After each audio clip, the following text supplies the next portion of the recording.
এ করতে করতে প্রায় 1টা বেজে গেছে, স্নান করতে হবে এদেরও। এই পায়রা থাকলে এই একটা আমাদের খুব সময় কেটে যায় আমাদের পায়রা। ঠিক আছে চলো আজকের মতো এতটুকু, চলো খাওয়া দাওয়া করুক।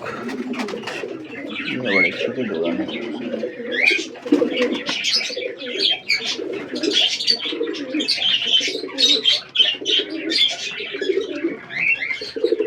চকলেট দোকান।